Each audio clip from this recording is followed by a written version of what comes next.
Time listener, first-time caller. Well, I'm so glad you called, caller. Me too, Mr. Obvious. Thanks for taking my call. You're welcome, and do call again when you have more time. No, Mr. Obvious? Yes? I wasn't finished. I'm terribly sorry, caller. It's just that your proclamation seemed to have an air of finality to it. Dang, Mr. Obvious, I love when you talk like that. You're quite the wordsmith, Mr. Obvious. No need for effusive or laudatory comments, caller. My head's spinning now. You're the best. Anyway, Mr. Obvious, I have a problem. What's the problem? Well, I had my dog neutered. Good for you, caller. You are a responsible pet owner. Well, yeah, Mr. Obvious, that's what I thought too, but now my dog seems to be upset with me. Upset? Has he bitten you or something, caller? No, nothing like that, but I just feel like he's getting a little upset or something. I think that's understandable, caller. He's lost some pretty important equipment during that procedure. Yeah, I know.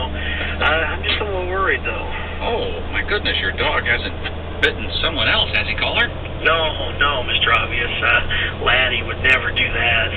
I'm sorry, Laddie's your dog's name, caller? Oh, yeah, it sure is, Mr. Obvious. Well, has Laddie tried to run away or maybe made a mess in the house? No, he sure hadn't. Chewed up a pair of your favorite slippers? No, I can't say that he has, Mr. Obvious.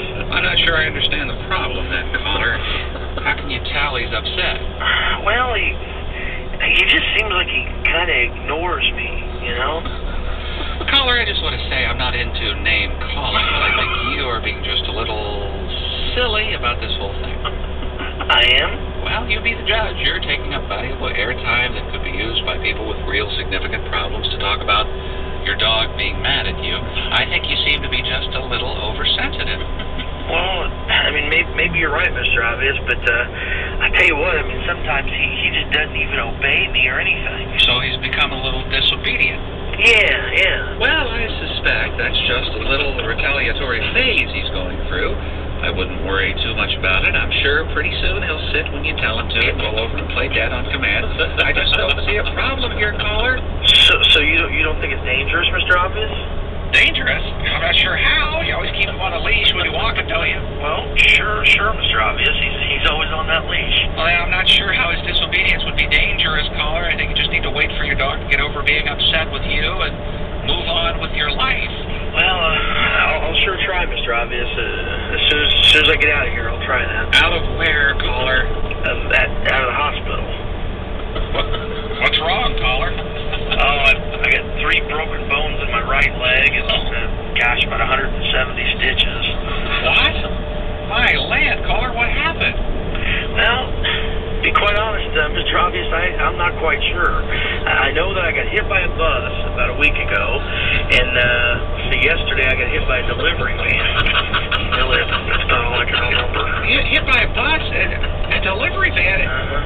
Excuse my French, caller, but how in the holy heck did that happen? Well, Laddie and I were out. Laddie, wait, caller. How's Laddie doing? Oh, don't worry, Mr. Obvious. Laddie's fine.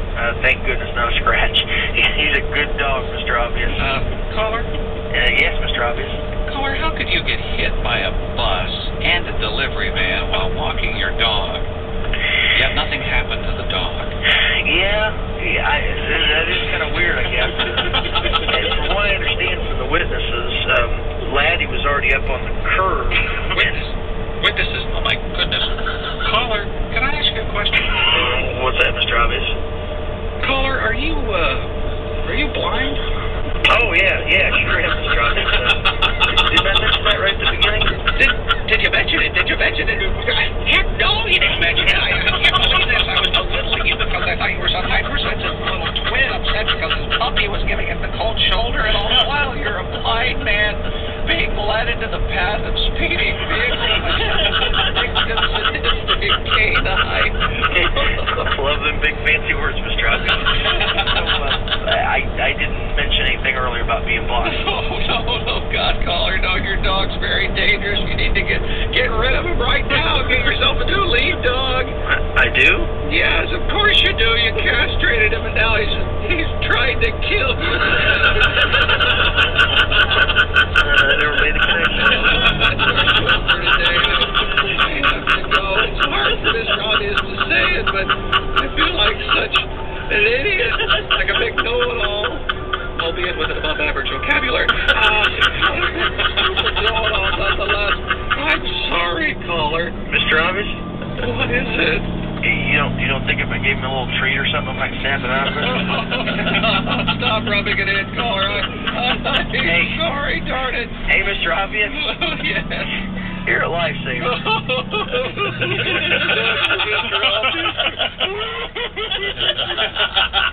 Welcome back to the Bob and Tom Show. Hello. Thank you very much for joining us. We have Christy Lee at the Bob and Tom News Desk. Got a great letter here. Oh, is that right? Dear Bob and Tom, long-time listener. Enjoy the VIP website. Uh-oh, what'd they see me doing? Pick your nose again. I like to do a little house This cleaning. is Jeff from Woodstock, Georgia, writing.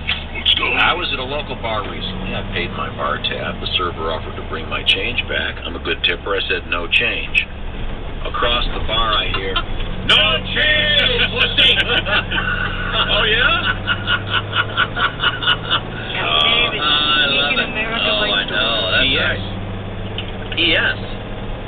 The guttural voice actually belonged to a beautiful young woman. Oh, is that right? Next thing you know. We have our second date tomorrow. Oh, ho, ho. Well. Here's where this may go south. I've been reading up and listening to past Love Brothers episodes on the VIP website for dating tips. No. Here's what you do. Here's all you got to do. It's 2 words. What, No panties. So many. No panties. We just move on. Christy didn't do it. I did it. I'm down for her. Wait, are you ready? No. We have time for a couple more quick stories. Sorry. Christy, did you have anything else you wanted to review here?